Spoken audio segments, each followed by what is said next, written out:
Uma das coisas que o mundo se desenvolveu muito na área comercial, já existia, sempre o mundo foi muito voltado para o comércio, mas houve uma avalanche, né, da globalização comercial e cada vez está crescendo mais isso, principalmente porque pessoas se especializaram em estudar a sociedade, influenciar a sociedade, criar até necessidades para a sociedade, e por causa dessas necessidades, daquilo que eles suprem, eles observam as reações e como são as tendências. Então, a ideia é que são conhecedores das épocas. No livro de Crônicas tem um versículo que fala que havia alguns profetas naquela época, eles eram muito eficientes para comunicar a palavra de Deus, porque eles conheciam a época, eles eram conhecedores da sua época. Então, eles eram relevantes, eles sabiam bem qual que eram as necessidades e eram os problemas e conheciam a palavra de Deus. E eles, então, aplicavam de uma forma relevante, contextualizada e impactante na vida das pessoas. Essa questão de conhecer da onde nós viemos, como que está a sociedade, as diferenças de culturas, e hoje tem vários institutos fazendo pesquisas por idade, por renda familiar, o que eles têm. Então, diante desse perfil sociológico, é que as empresas, que o mercado vão inventar pequenas empresas, grandes empresas, porque não se vai montar um negócio se não há procura para aquilo.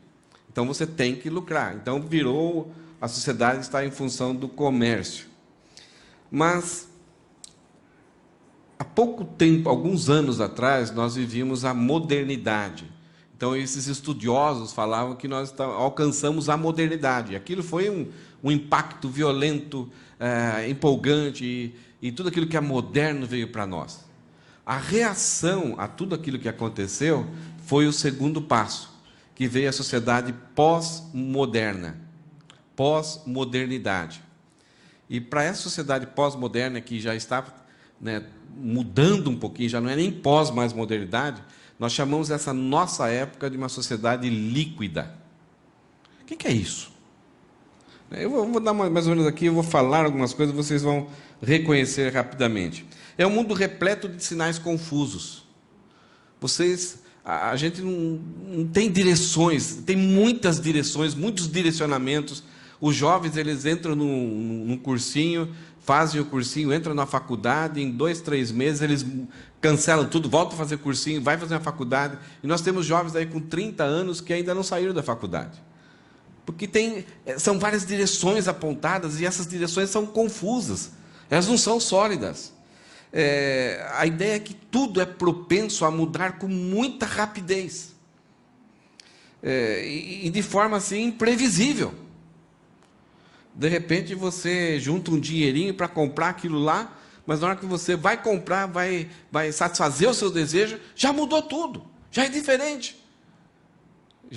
Se você comprar tal objeto, ou tal tecnologia, já você vai estar desatualizado. Então, é muito confuso. Por causa disso, o que se levanta é o individualismo. Então, as pessoas vão formatar a vida em cima da sua vida individual. É aquilo que você quer, aquilo que você deseja.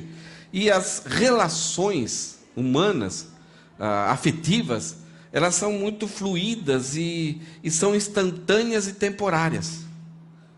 Então, não há um processo de conhecimento, de amadurecimento, e vai havendo envolvimento, e a longo prazo, então, começam a pensar na possibilidade de aprofundar esse relacionamento. Não, a pessoa está sem nenhum caso, no outro dia ela está com um caso profundo, né? Relacionamento sério. E 2 dias depois, volta aquilo que era antes. Minha filha viveu um pouco isso aí me assustava, né? Porque a minha filha de repente trazia alguma amizade da escola e do jeito que ela se comportava com as amizades dela, eu falei, nossa, quanto tempo vocês se conhecem? Vocês estão tão amigas, né? Tão queridas uma da outra? Não, faz 2 semanas. E daqui a pouco essa amiga não vinha mais, E aquela sua amiga? Ah, a gente não está conversando mais. Por quê? Não, por nada. Então as relações, os relacionamentos, eles não são construídos, eles são temporários e fluidos. Se muda muito com uma facilidade muito grande. E nós, por causa disso, nós podemos nos movimentar para muito longe sem sair do lugar, não é assim? Nós podemos ir para todo lugar do mundo sem sairmos do lugar. Curtirmos, vermos, aprendermos a cultura, saber tudo o que está acontecendo lá, e ao mesmo tempo a gente se aprofunda naquele relacionamento, naquela interação, mas a partir do outro dia, se a gente não gostou, acabou, pronto, sem trauma, e vamos em frente. O que regula as relações, o comércio, a sua vida, o que regula o propósito, a direção para onde vai, é os desejos e o entretenimento. Então, se você tem um desejo, então você vai regular a sua vida naquela direção. E na direção que você vai, então você está buscando não construir, mas simplesmente em ser feliz. A ideia do entretenimento. Então, até um trabalho ele tem que ser um entretenimento para você. Então, quando esse desejo acaba, que geralmente os desejos não duram por muito tempo, os desejos são sempre uma atração assim magnética, mas ele não dura, isso é normal na nossa vida. Então aí você busca um outro desejo. Então a vida é regulada, as direções para onde nós vamos, ela é regulada não pela verdade, não por consciência, estudo, avaliação a longo prazo, o que você vai querer construir, não, é os desejos. Enquanto você está tendo aquele desejo, está satisfeito, está alegre, está se entretendo com aquilo, você mantém. Baixou o desejo? Ah, não estou satisfeito mais. Muda-se. E muitas vezes as palavras que foram ditas para alcançar aquele objetivo, de fidelidade, de compromisso, de trabalho, alguma coisa. Não, pode contar comigo, eu quero crescer com a empresa. Né? Que, não sei se vocês recebem no Brasil, os currículos no Brasil é muito assim. Né? Eu quero crescer com a empresa. Todos os jovens colocam esse objetivo no currículo. Mas ele já entra numa empresa empolgado, mas vai acabando o desejo, ele já está buscando outros. Então, essa fluidez assim, né? E isso, por causa disso, essa troca de desejo constante resulta numa angústia enorme. E o consumo que nós vimos todo dia, de antidepressivos. Porque você tem que suportar, é terrível isso. Você viver, regular a sua vida através de desejos, isso daí sempre vai ter os altos e baixos, os clímax, mas daqui a pouco você não aguenta essa roda, né? Essa força centrífuga. Então você vai precisar viver constantemente com angústia, e para sobreviver e ter o amanhecer no outro dia e conseguir viver a vida, você vai ter que usar de produtos medicinais. E a sua identidade, aquilo que você é, se constitui a partir da satisfação pelo prazer, pelo consumo. Então, aquilo que você consome, aquilo que você está desfrutando, aquilo que você está curtindo, vai produzir a sua identidade. Então, se você é uma pessoa realizada, está feliz naquele momento, olha, ela é assim, assim, assim, assim. Se os desejos acabaram, então, isso vai te dar um novo perfil. A pergunta que fica, eu coloquei hoje na nossa chamada da mensagem, será que nos nossos dias existem certos, certezas ou absolutos? Na pós-modernidade tinha uma frase que eles intitularam, não há absoluto. Agora, se essa frase está dizendo não há absoluto, então nem a frase é um absoluto. Absoluto é uma coisa que é certa. Então, se eu falo não há absoluto, será que essa frase está certa também? Se não há absoluto, nem a frase estaria certa. Então, o roxo é o quê? É um azul avermelhado ou um vermelho azulado? Então, na pós-modernidade dos nossos dias, a ideia é tudo depende da perspectiva. Nada é certo e nada é. Se nada é certo, nada é errado. E se existe certo e errado, Porque a sociedade precisa regulamentar. Porque o seu direito ainda está a ideia de que o seu direito vai até onde a outra começa o direito da outra pessoa. Então, se não há certo e errado, como não entrar em caos? A pergunta é, quem define o que é certo e errado? Uma das coisas interessantes que a gente já veio caminhando aqui junto com Paulo, é que a gente pensa que quando as escrituras, principalmente do Novo Testamento, que foram escritas para a igreja, a gente pensa que toda aquela literatura, tudo aquilo que foi deixado como normas para nós, como direção, como instrução, como algo normativo, foi escrito para aquela época. Então a tarefa nossa é ir lá para aquela época e buscar as verdades lá e ver o que dá para aproveitar nos nossos dias. Aquilo que talvez seja bom para nós. E se tem alguma coisa que é exigente, a gente fala, não, isso era para aquela época é diferente.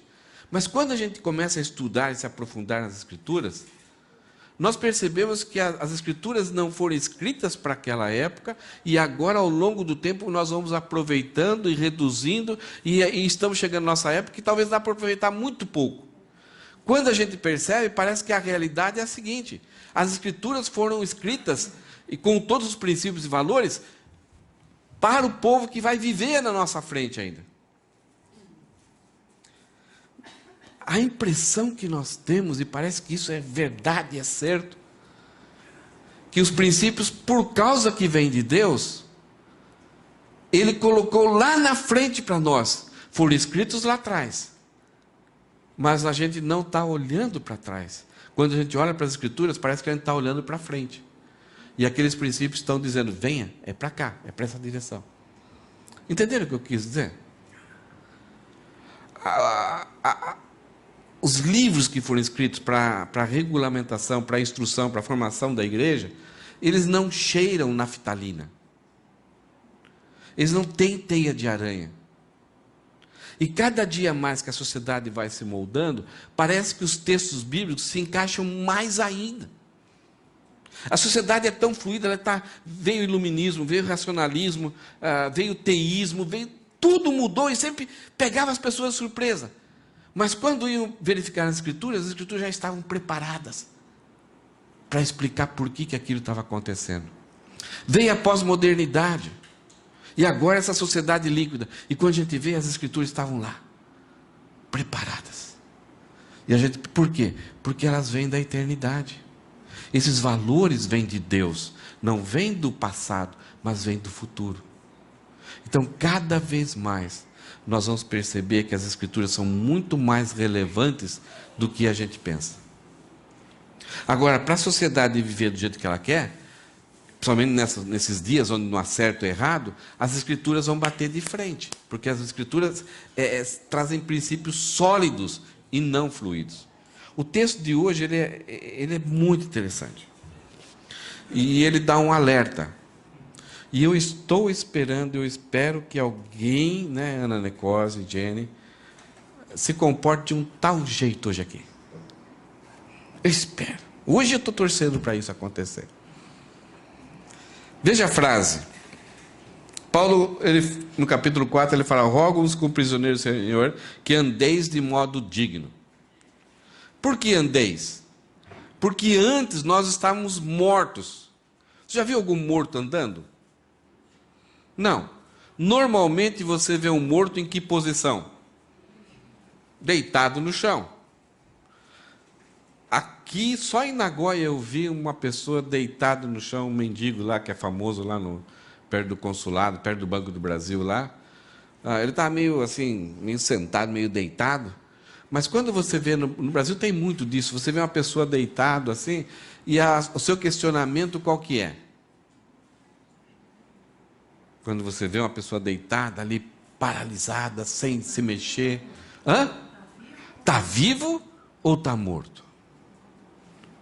E você fica naquela angústia. Será que ele tem uma necessidade ainda? Será que Deus me colocou aqui, nesse lugar, nesse momento, para ajudá-lo a sair dessa situação? Ou eu devo chamar a funerária já? para retirar, para não apodrecer nesse lugar. Então, a posição, ela nos confunde. A ação e o comportamento daquele indivíduo nos confunde, que a gente fica numa dúvida, está vivo ou está morto? Agora, a não ser nos filmes de zumbi, você não vê ninguém morto caminhando. Só nos filmes de zumbi mesmo. Vocês já viram falar aquela expressão salvo pelo gongo? Já viu? No passado havia algumas pestes, algumas doenças assim que o pessoal até desconhecia, e de repente a pessoa paralisava, tinha parada respiratória e ficava durinho da silva, gelava. Então, na prática que as pessoas tinham, os médicos tinham lá, a pessoa morreu. E aí faziam a cerimônia rapidinho, também não velavam muito tempo, 2 dias, porque eram epidemias que aconteciam, então quanto mais enterrar rapidinho. Então vinham lá, batimento cardíaco 0, gelado, não respira, encaixotava e enterrava. Depois de um tempo, alguma coisa assim acontecia por uma necessidade, iam tirar o caixão ali e tal, abriu o caixão e olhava na tampa do caixão por dentro, toda arranhada. Porque a pessoa reviveu, né? E aí, desesperado. Agora imagine a situação. O desespero, né, de arranhar ali para tentar sobreviver. Aí o pessoal teve uma ideia de colocar um caninho assim, uma cordinha, colocar lá dentro, amarrada no pulso da pessoa, com um sino do lado de fora. Então, passava-se alguns dias assim, um dia assim tal, se alguém escutava o sino, rapidinho, e aí que vem essa expressão, salvo pelo sino, salvo pelo gongo. Então, daí surgiu a ideia que no último momento, né, um pouquinho antes, a pessoa ainda conseguiu voltar à vida. Então, criaram esse sistema para ajudar as pessoas. Mas a ideia aqui que Paulo está falando, e ele vai trazer para nós, é um pouco dessa comparação, desse contraste entre alguém que está morto e alguém que está vivo. Será que é certo alguém que está vivo ter a mesma posição, ter o mesmo jeitão de alguém que está morto? O que nós devemos, então, fazer com alguém que é vivo, mas está se comportando e agindo e vivendo, dando toda a impressão de que é morto? Será que é possível isso?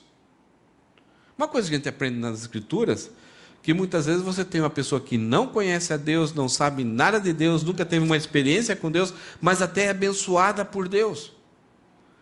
Porque através de uma estrutura familiar, de bons costumes, alguma coisa, a pessoa procura viver valores na sua vida.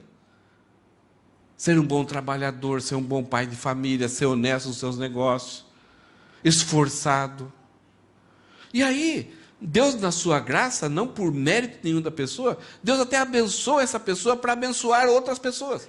Isso não dá méritos para ela, para viver a eternidade com Deus. Muitas vezes desenvolve nessas pessoas um certo orgulho e aprimora a sua rejeição à palavra de Deus, dizendo, eu não preciso. Mesmo assim, nesse mundo temporal, nessa vida temporal, nessa existência, essa pessoa é abençoada por Deus.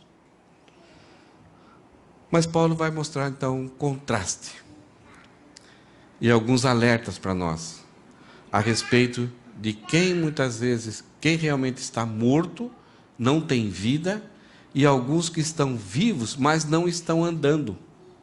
Não estão andando em amor. Não estão andando em pureza. Não estão andando na luz. E quando se vê, parece exatamente com alguém que ainda não tem a vida. Então é necessário andar na luz para ter uma vida sólida e que agrada a Deus. O morto não agrada a Deus. Não está, eu vou usar uma palavra do Silvio aqui, não está conectado com a vida. É morte. E no texto de hoje, de Efésios 5, de 1 a 14, nós vamos ver 3 conselhos que Paulo nos dá, 3 alertas que ele nos dá, a respeito dessa confusão que pode acontecer. Se eu sou salvo, Paulo nos exorta a eu andar em amor, andar em unidade, andar em santidade, andar em pureza e andar na luz, é o que ele vai mostrar. Então, não se comportar igual àqueles que estão mortos.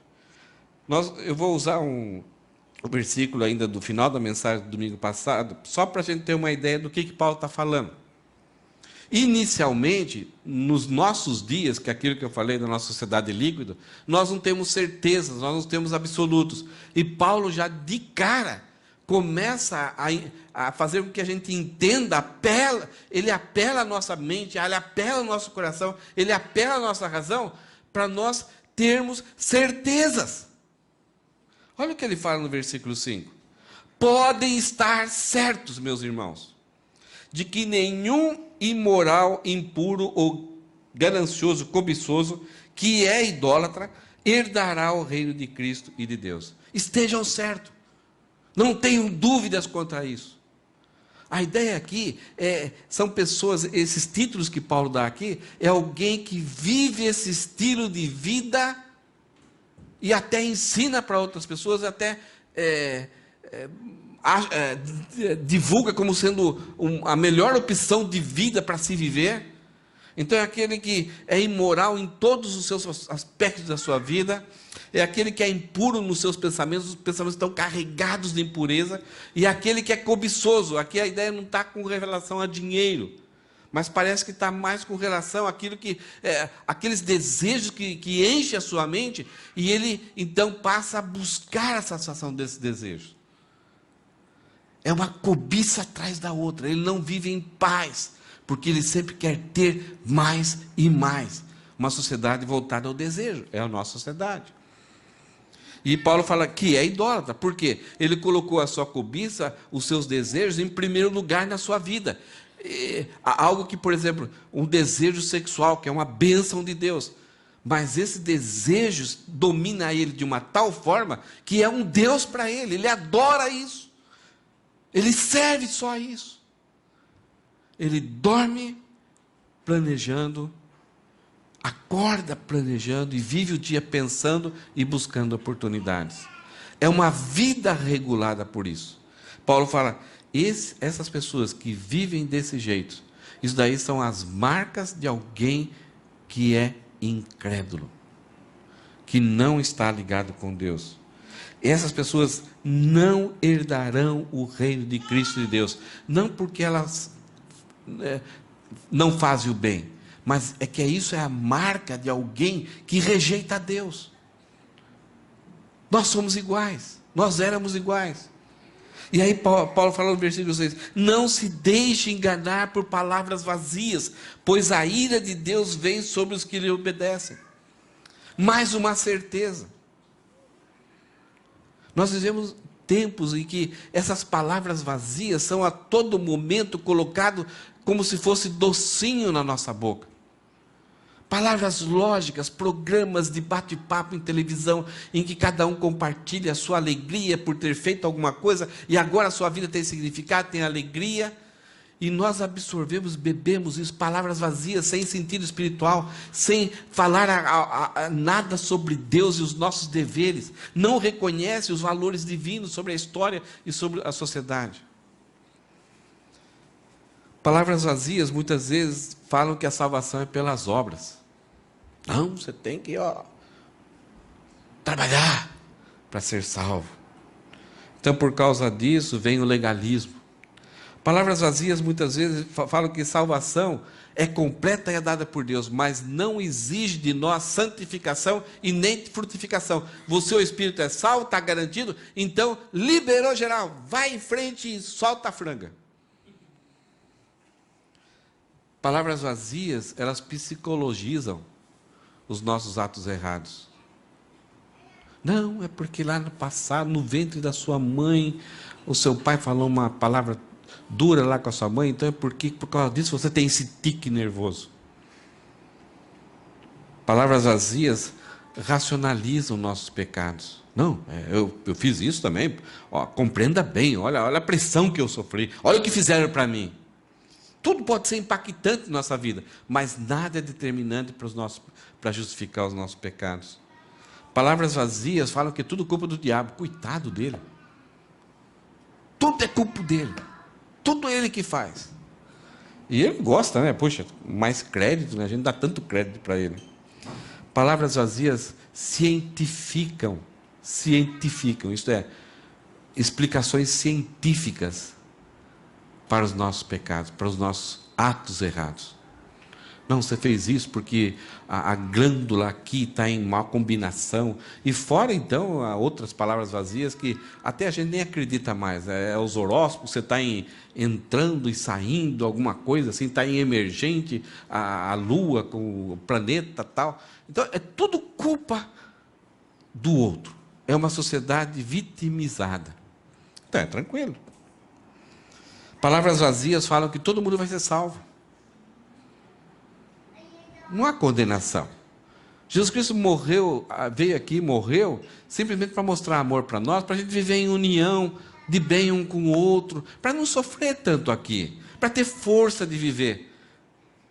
Mas no final, ninguém vai para o inferno. Não haverá um julgamento para aquelas pessoas que creem ou não em Cristo. Não há uma penalidade eterna.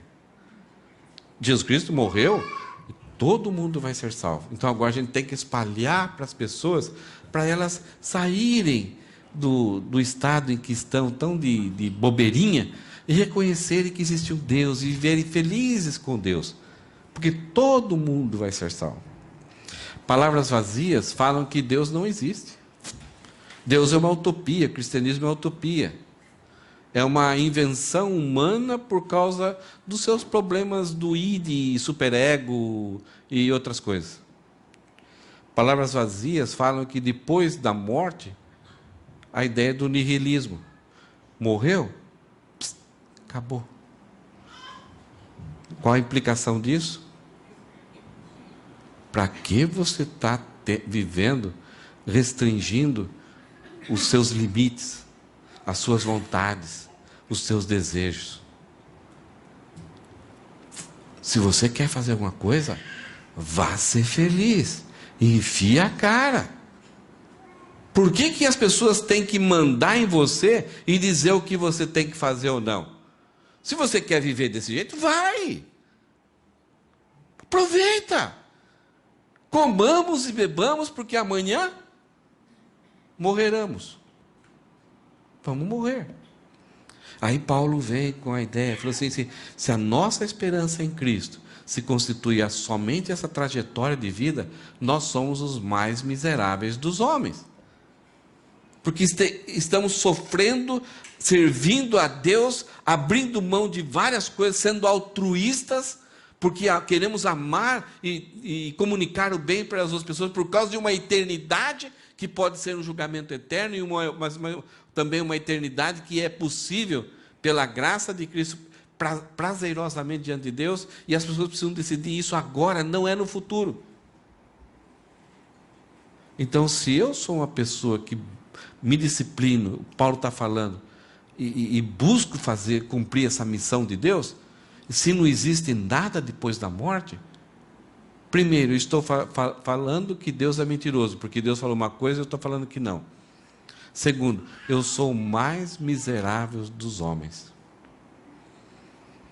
Palavras vazias, então, falam o seguinte: vá em frente, pratique o hedonismo, você merece ser feliz, a vida é curta. Isso são palavras vazias. E olha que Paulo fala assim, versículo 6, não se deixe enganar por palavras vazias. Percebe aqui que essa verdade vem lá do futuro? E ela se encontra conosco, vai se encontrando com a sociedade, e cada vez mais a sociedade vai se encontrando com esses princípios eternos. Deus não é um corpo de bombeiro que vai se adaptando à sociedade. Ele está fixo, sólido, e a sociedade vai se encontrando, e ela vai sendo confrontada com a verdade de Deus. E Deus já, lá naquela época, já deixou isso registrado. Não se deixe enganar por palavras vazias, pois a ira de Deus virá sobre os que lhe obedecem. Aquela ideia que eu falei no começo, desses sinais confusos que nós estamos diante da gente. Nós nos perdemos, nós não sabemos para onde vamos, tem tanta opção, o que é certo, o que é errado. E todo mundo fala, isso daqui, se você quiser, vai lá, enfia a cabeça, não tem problema. Mas se você quiser ir desse jeito, vai lá. Confusão.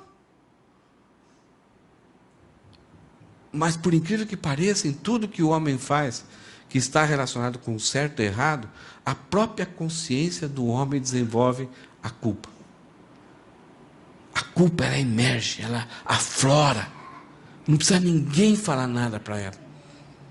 Então, quem que definiu o certo e errado? O básico do certo e errado, ele provém da imagem de Deus, de quem Deus é.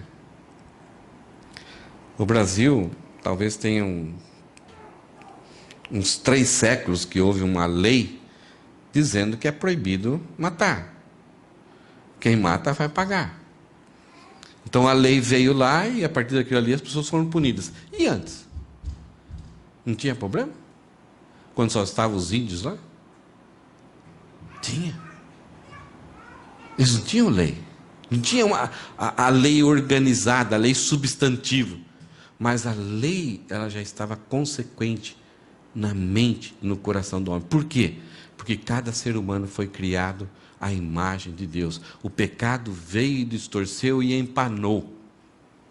Mas mesmo assim, por mais que a pessoa alimente a sua mente com sinais confusos, quando ela está em afronta aos princípios de Deus, ela não entende por que tanta angústia, por que tanto desespero.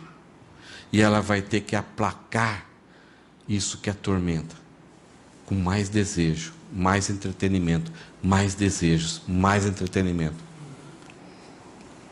Paulo ainda fala que não se deixe enganar por palavras vazias, pois a ira de Deus, isto é, existe um Deus pessoal, um Deus santo, justo, bom, amável. Não é uma energia cósmica. É um Deus que fala, que age, que tem propósitos, que recompensa o bem e o mal. E que por causa da sua santidade e justiça, diante da desobediência de quem foi criado por ele, de quem ele vai exigir prestação de contas, surge a ira santa dele, recompensando justamente aquilo que as pessoas querem. Mas, como as palavras vazias dizem, não existe Deus, não existe eternidade após a morte. Então, o coração humano, ele inventa palavras vazias, e a gente pode acreditar nessas coisas. E aí Paulo fala, não participem do que essas pessoas fazem. Então, em primeiro lugar, diante dessa confusão, desse mundo de incerteza, a primeira coisa que a gente tem que fazer é rejeitar a prática do mal. Isso não é para nós.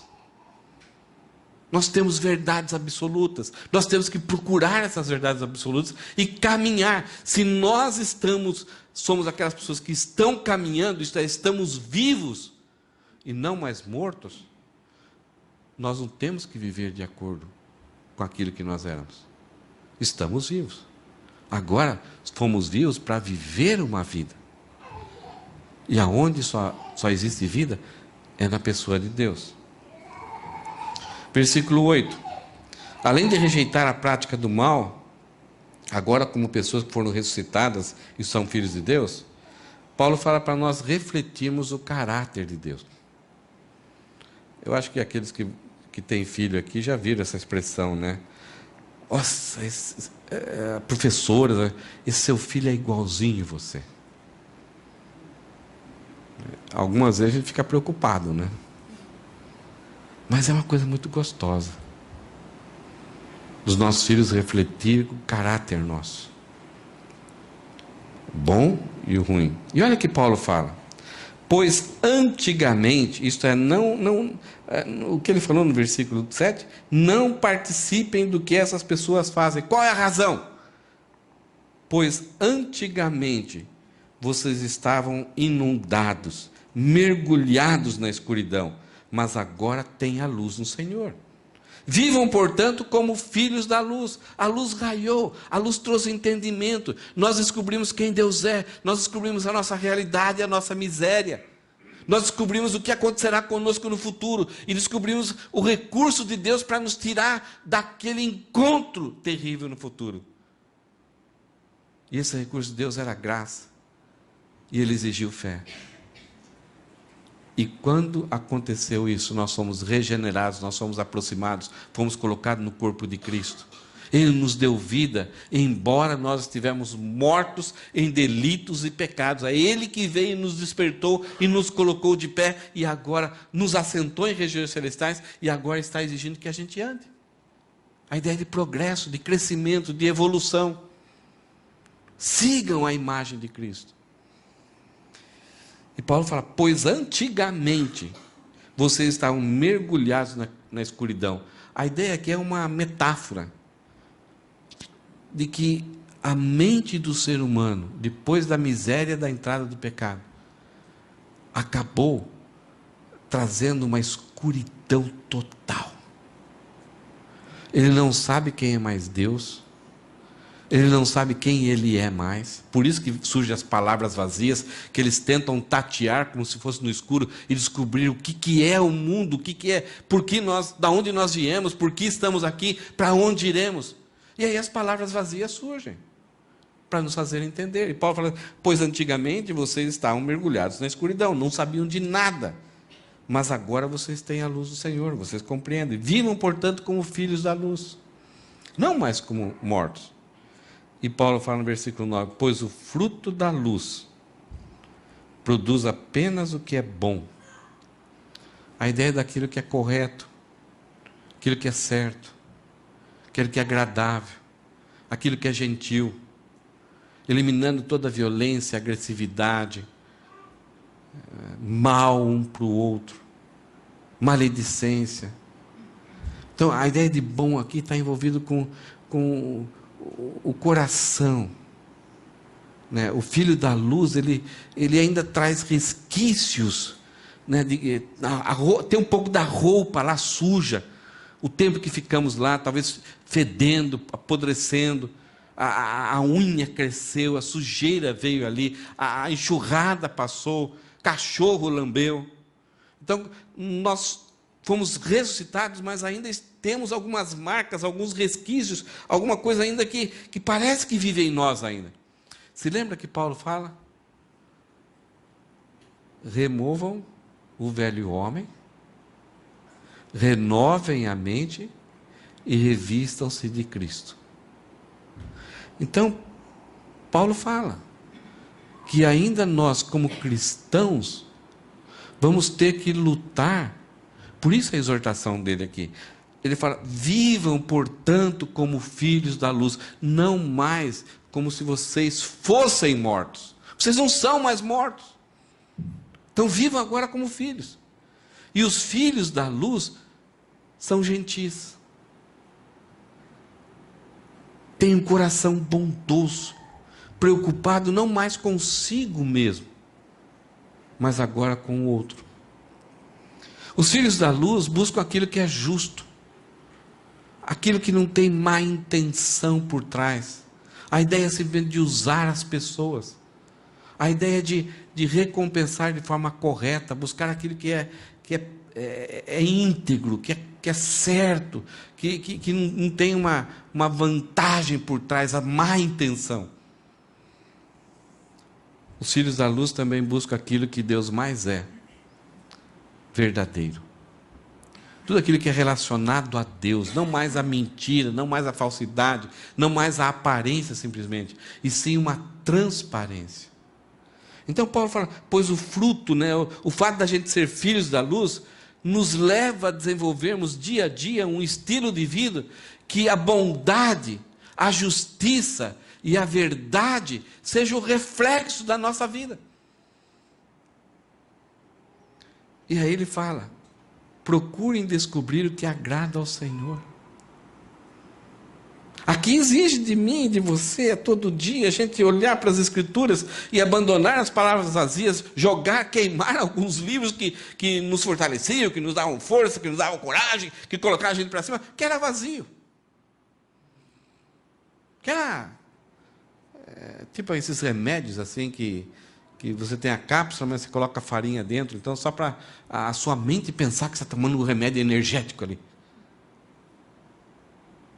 E aí, eu tenho que abandonar isso que é puramente humano, antropocêntrico, músicas até cristãs antropocêntricas, livros evangélicos que são antropocêntricos.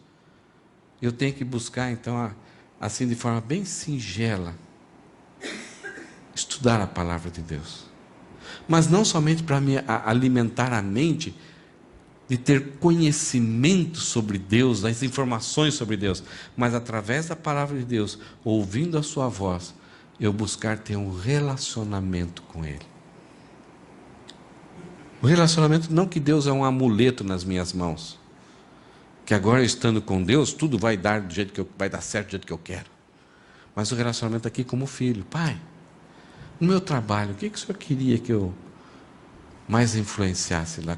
Que traços do seu caráter o Senhor quer que eu produza ali? Então eu vou buscar o que Jesus faria no meu lugar ali, no meu negócio, como mãe, como esposa, como marido, como namorados, como noivos, como jovens solteiras. Nós temos muitas aqui. Que vida difícil, não é fácil. Muitos de vocês já se adaptaram, mas como agradar a Deus nessas questões? Então Paulo fala, procurem descobrir. Descobrir aonde? Parece que é um baú de tesouro que foi escondido numa ilha muito longe. Parece que é impossível de nós, seres humanos, principalmente nossas pessoas simples, muitas estão ocupadas, parece que é impossível da gente chegar a esse ponto de achar esse baú, esse tesouro. Procuram descobrir. A palavra de Deus não está escondida, a vontade de Deus não está escondida. Esse descobrir aqui é somente ter a vontade de abrir a boca de Deus e ver Ele falar comigo. Miqueias 6:8, a nação de Israel recebeu o privilégio de saber como se adora a Deus, recebeu o privilégio de receber as alianças de Deus, a palavra de Deus, os sacerdotes, os profetas, os patriarcas. Foi a única nação que teve tanto privilégio. Mas isso daí foi incapaz também, por causa do coração deles, de os aproximarem do coração de Deus. E eles pegaram todas essas coisas assim e cumpriam exatamente aquilo e olhavam para Deus, e daí? Olha aqui, ó, fiz tudo o que o Senhor quer, manda a benção.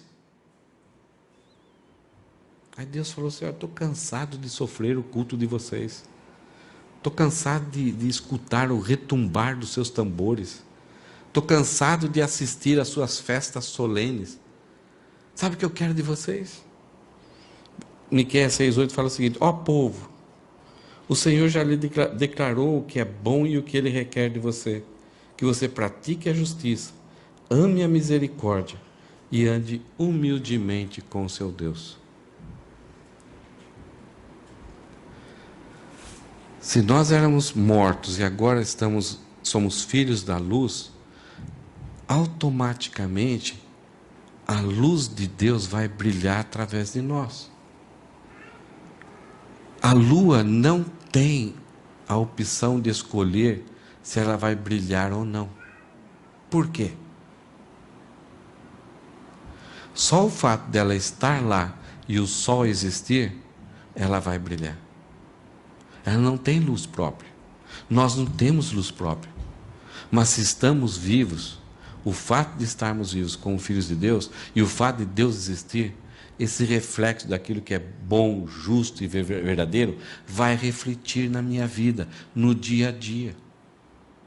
Principalmente em momentos longe desse momento aqui. Em casa, sozinho, no trabalho, em tudo quanto é lugar. Então, além de rejeitar a prática do mal, além de refletir o caráter de Deus, aquele que é filho da luz, está na luz, Paulo, ele dá uma missão para nós. Se você entendeu qual que é o seu papel de refletir a pessoa de Deus, atributos de Deus, que é bondade, verdade, justiça, existe uma missão para nós. Muitos estão mortos e alguns parecem mortos. Existem como mortos. São iguaizinhos, mas estão vivos. Você lembra que eu falei no começo da mensagem? Que muitos que são mortos, ainda assim produzem frutos bons e Deus abençoa? Do outro lado, existem vivos que se parecem mais mortos. Olha só o que Paulo fala no versículo 11. Não participem dos feitos inúteis do mal e da escuridão. Não sejam mortos. Não participem, não tenham atitudes, comportamento, jeitão, cheiro daquilo que está morto. Antes, mostrem sua reprovação, expondo-os à luz. Isso é porque você vai agir com bondade, justiça e verdade. No momento que você estiver junto com alguém que tem aquelas marcas de que a ira de Deus está sobre ele, você vai reprovar com sabedoria, com amor, no tempo, da forma correta e no tempo certo, não com agressão. Mas você não vai rir, você não vai ficar satisfeito, você não vai entrar na onda. Se você entrar na onda, você estará agindo como um morto.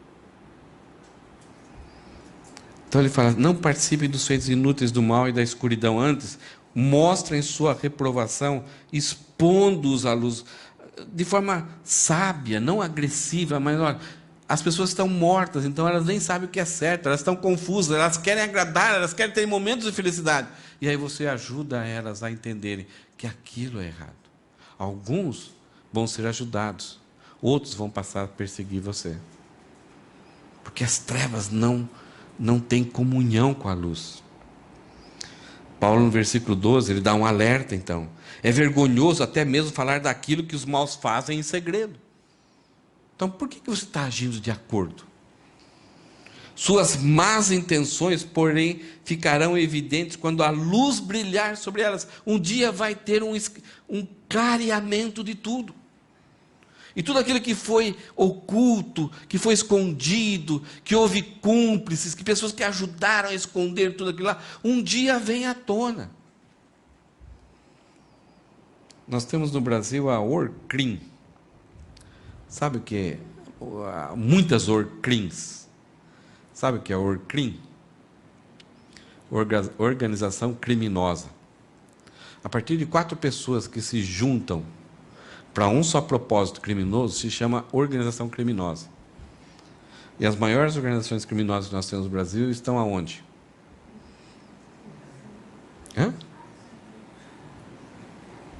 Lá em Brasília.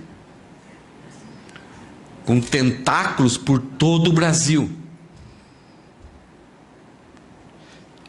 E o esforço deles para que isso ficasse oculto, que ninguém descobrisse. Quanto dinheiro, milhões e milhões foram assim derramados para que o crime fosse perfeito. Estão nas 66 fases da Lava Jato. E cada vez que pega uma coisinha aqui, é só cheiro ruim. Não termina. Por que eu vou participar de uma Orcrim? Por que eu vou ser cúmplice de uma pessoa? Versículo 13, suas más intenções ficarão evidentes quando a luz brilhar sobre eles. Então, nós somos filhos da luz, então, aonde estamos, muitas vezes, o pecado é salientado na vida das pessoas, que eles têm que escapar. E aí, Paulo, no versículo 14, ele termina, pois a luz torna visíveis todas as coisas. Por isso se diz, desperte, você que dorme, levante dentre os mortos, e Cristo o iluminará. Para quem Paulo está falando isso? Talvez ele está falando para o cara que está morto. Acorda. Sai daí. Seja ressuscitado. Creia em Cristo. Levante. Você receberá uma luz na sua cabeça. Você vai entender quem você é, quem Deus é, qual o dever do homem, o que acontecerá no futuro. Você vai entender isso. Acorda. Talvez Paulo está falando para aquele que é vivo, mas está se comportando como morto. Acorda. Por que você está sendo igual, sendo cúmplice, ou parecendo que está morto? Talvez Paulo está falando para aquele que vive uma vida legal, mas que não restaura, que não confronta os vivos errantes, que aceita ou não tem coragem, não repreende, não combate o erro no meio do corpo de Cristo. E a promessa de Paulo é: desperte, você que dorme, levante-se dentre os mortos, saia disso, e Cristo o iluminará. Não é pastor, não é igreja, é Cristo. É Ele que regenera nossa mente, é Ele que coloca em nós a verdade a respeito de Deus, coisas sólidas, coisas absolutas, aqueles sinais confusos que as pessoas perseguem e cada dia tem uma direção diferente. Cristo vai colocar em nós uma luz, nós vamos entender a direção. Que coisa melhor que isso? Será que isso é um desejo de Paulo? Esses, do versículo 5 ao 14, será que é desejo de Paulo? Será que é uma dica? Hoje, esse texto que a gente estudou, será que é uma dica que Paulo deu para nós? Será que é uma sugestão? Nós temos que olhar no texto se existem algumas coisas para a gente entender se é uma sugestão, dica, uma observação. Agora, se existe algum verbo no imperativo, aí não é escolha. É obedeça ou não. Vamos olhar o texto de novo? Vamos ler juntos? E eu grifei algumas palavras que elas apontam imperativos positivos e negativos. Isto é, são ordens para nós. Então esse texto é pesado. Se eu não pregasse mensagens positivas, isto é, texto após texto, eu nunca escolheria pregar essa mensagem, a mensagem do domingo passado. Porque ela é pesada. Primeiro ela bate em mim. Eu acho que quando vocês viram essas mensagens, a primeira coisa é falar: o pastor é assim, o pastor é assim. E é verdade. Por isso que Paulo escreveu, ele está nos confrontando do futuro para o presente, não do passado para o presente. Ele quer que a gente se comporte de acordo com aquilo que vamos ser no futuro. Então é uma mensagem desafiadora. E não é uma dica e sugestão. Vamos lá juntos? Não participem dos feitos inúteis do mal e da escuridão. Antes, mostrem sua reprovação, expondo-os à luz. É vergonhoso até mesmo falar daquilo que os maus fazem em segredo. Suas más intenções, porém, ficarão evidentes quando a luz brilhar sobre elas, pois a luz torna visível todas as coisas. Pois isso se diz: desperte, você que dorme, levante dentre os mortos, e Cristo o iluminará. Rosana, era outro... Vai para frente. É aqui, ó. Nós já lemos, vamos ler aqui, só para olhar aqui, todos os amarelos aqui são imperativos. Então nós lemos a segunda parte, vamos ler isso aqui? Podem estar certos de que nenhum imoral, impuro ou ganancioso, que é idólatra, herdará o reino de Cristo e de Deus. Não se deixe enganar por palavras vazias, pois a ira de Deus virá sobre os que lhes obedecem. Não participem do que essas pessoas fazem, pois antigamente vocês estavam mergulhados na escuridão, mas agora têm a luz do Senhor. Vivam, portanto, como filhos da luz, pois o fruto da luz produz apenas o que é bom, justo e verdadeiro. Não existe problema, até existe uma vantagem quando a gente repete. Então, próximo slide, vamos repetir a leitura que a gente fez um pouquinho antes.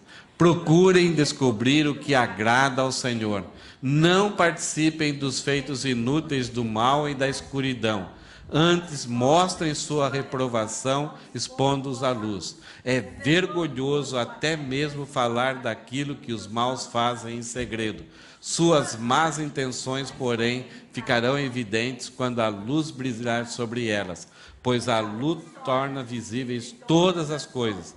Pois isso se diz: desperte, você que dorme, levante-se dentre os mortos, e Cristo o iluminará. Volta o slide anterior, não vamos ler, pode ficar tranquilo. Olha só, tudo que está em amarelo é imperativo, não é sugestão. Outra página, outro slide. Tudo que está em amarelo é imperativo, não é sugestão, não é um pedido, é uma ordem. É ordem que vem do futuro, para nós vivermos uma vida correta agora. E o desafio final: desperte você que dorme, levante dentre os mortos, e Cristo iluminará.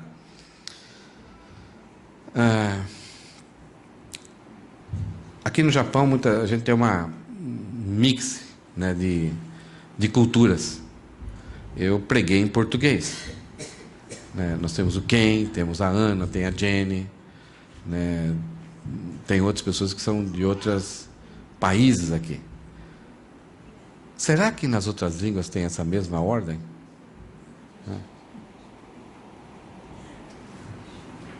É a mesma ordem. Não muda nada. Desperta tu que dormes, e Cristo te esclarecerá. Levanta. Alguns versículos para a gente reforçar aquilo que a gente viu hoje. 1 João, capítulo 1, versículo 7. Mas se vivemos na luz como Deus está na luz, temos comunhão com os outros. E o sangue de Jesus, seu Filho, nos purifica de todo pecado. O batismo representou aquela purificação inteira, integral. Nós tomamos banho num dia para dar uma lavada total. Mesmo que o banho fosse um banho tcheco. Né? Quando você entra na bacia e faz tcheco-tcheco. Mas você está lavando tudo. Agora, durante o dia, você vai sujar a mão, vai sujar o pé, o braço, a boca. Aí você precisa purificar. A graça, o sangue de Cristo, nos deu um banho inteirinho e nos libertou da condenação eterna. Mas diariamente nós precisamos andar na luz e nos purificar de todo pecado.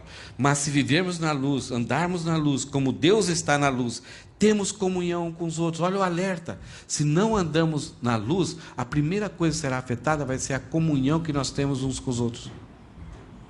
Vamos começar ou criar problemas, ou vamos nos afastar. Porque não temos desejo de até encontrar um irmão complicado, um irmão que talvez não tenha o mesmo jeitão que eu. Mas quando eu ando na luz, quando eu vivo na luz, mesmo que aquele irmão seja muito diferente de mim, eu tenho prazer, eu quero. Eu vou fazer de tudo para que essa unidade seja perfeita. Então temos comunhão uns com os outros, e o sangue de Jesus, seu Filho, nos purifica de todo o pecado diário, restaurando aquilo que muitas vezes nós fizemos de errado. Salmo 119, versículo 5. Tua palavra, Senhor, é lâmpada para os meus pés e luz para o meu caminho. Como descobrir a vontade de Deus? Aonde? No horóscopo? Não, na palavra. Corretamente interpretada, corretamente estabelecida. Marcos 1,5. Ministério de João Batista. Ele estava pregando o arrependimento lá no deserto. E o texto fala que gente de toda a Judéia, incluindo os moradores de Jerusalém, que estavam lá na capital religiosa com o templo, que tinha um monte de sacerdotes e, entre aspas, pastores, um acesso diário, eram vizinhos das pessoas, mas eles estavam em deserto e foram para o deserto buscar a palavra de Deus. Então esses moradores de Jerusalém saíam para ver e ouvir João. Quando eles confessavam seus pecados, ele os batizava no Rio Jordão. O batismo aqui, ele era simplesmente um cerimonial que que ilustrava aquilo que era real na vida dessas pessoas. É interessante que eram os judeus que procuravam João Batista. Os judeus não se batizavam. Os judeus batizavam os gentios quando eles se tornavam prosélitos e entravam para o judaísmo. Para um prosélito, alguém que não era judeu, para ele entrar no judaísmo, ele tinha que se circuncidar, mesmo que fosse um velhinho, ou um jovem, um homem adulto. Uma dor terrível, uma semana de sofrimento, mas ele entendia que aquilo era verdade, ele precisava pertencer ao povo de Deus, e não pertencia totalmente, ele tinha limitações, mas ele abraçava a Deus e se sujeitava. Então ele se circuncidava. Ele tinha que sacrificar um animal, fazer uma oferta, dando a ideia, antes de Cristo, né? Dando a ideia de que ele cria, que ele precisava de redenção, e Deus precisava purificar ele. Os seus pecados precisavam de morte para ser redimido. E ele precisava confessar os seus pecados. Não era simplesmente falar. A confissão de pecados tinha a ver com consigo mesmo, então ele fazer uma autoanálise de acordo com a palavra de Deus e reconhecer aquilo que era pecado. Não era como a gente ora muitas vezes, Senhor, perdoa a multidão dos meus pecados. Deus fala assim, quais? Estou esperando. Não sei, Deus. Deus quer que a gente dê nome para os pecados. Deus, por causa daquela minha mentira, por causa daquela minha fofoca, por causa daquela minha falta de gentileza. Deus diz, não adianta você chegar genericamente, eu chegar genericamente pedindo perdão para Deus. Deus quer que a gente dê nome. E ensine os seus filhos a dar nome para os pecados deles. Mãe e tal, o que você fez? Mentiu. Não, eu não falei a verdade. Mentiu. Então havia necessidade da circuncisão, da oferta do animal e de confissão de pecados. Entender que era pecado, entender a sua podridão, o seu estilo de vida, como a pessoa estava vivendo de acordo com a palavra. Ele dá um nome, eu sou impuro, eu sou idólatra, eu sou cobiçoso, eu sou mentiroso, eu sou ladrão. Ele tinha que reconhecer isso. Você lembra aquilo que a gente começou a falar no capítulo 5? Aquele que mente, aquele que rouba, aquele que ira. Eu sou iracundo. Reconhecer isso de acordo com as Escrituras, confessar isso publicamente, confessar diante de Deus e buscar, a pessoa deveria buscar ressarcir os prejuízos que ela tinha cometido. Então depois, João falava, vem aqui, vamos batizar, porque houve uma nova vida, nasceu uma nova vida. As pessoas muitas vezes, e alguns quando viram esse João, eles chegaram, João, eu quero batizar. O que João fala para eles? Produzir frutos dignos de arrependimento. O batismo não acrescenta nada na nossa vida. Ele não melhora nós em nenhum por cento. Mas ele pode ser uma das experiências mais fantásticas, mais maravilhosas, após um verdadeiro arrependimento. Após um desejo de mudar de vida. Tem alguns missionários evangelistas americanos, e tem várias histórias deles, principalmente em cidades menores, quando eles iam pregar, depois que eles iam embora, na semana posterior, vários processos de divórcio eram cancelados. Pessoas chegavam no comércio e falavam assim, olha, se lembra aquela dívida de 20 anos atrás? O cara nem lembrava mais, ele tinha perdido o caderno. Então, eu devo tanto, corrigindo aqui, é tanto que os caras pagavam. Havia uma diminuição drástica do consumo de bebida alcoólica. A criminalidade baixava, simplesmente porque alguém veio na cidade e pregou a palavra de Deus. Esse é o nosso papel como filhos da luz. As pessoas que estão ao nosso lado, e nós como igreja, nós temos a obrigação de despertar pessoas que estão vivendo como mortos. E se nós estamos vivendo como mortos, acorda! O que nós vimos hoje? A frase que nós falamos, é necessário andar na luz para agradar a Deus. Se não estivermos vivendo como mortos, não estaremos agradando a Deus. A ira de Deus pode estar em cima de nós. Como que nós fazemos isso? Rejeitando a prática do mal, refletindo o caráter de Deus, aquilo que é bom, justo e verdadeiro, e restaurar os errantes. Ok? Algumas vezes, e principalmente eu, né, eu coloco muito texto nas mensagens, não é? Vocês cansam, não cansam? Muita informação. Eu vejo algumas pessoas tirando fotografia porque não querem esquecer, porque até eu esqueço. É muita informação, muitas palavras. Algumas vezes, quando a gente explica algo, e até para mim mesmo, eu prefiro desenhar. E algumas vezes a pessoa está com dificuldade. A gente pergunta, quer que eu desenhe? Então, para resumir toda a mensagem, para ficar gravado com uma imagem,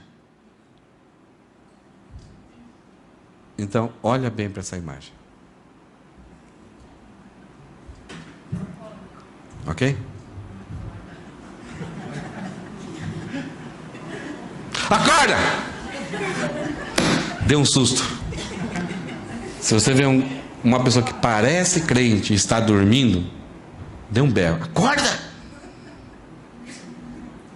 Se não acordar, clame para Deus regenerar, porque está morto como morto. Amém?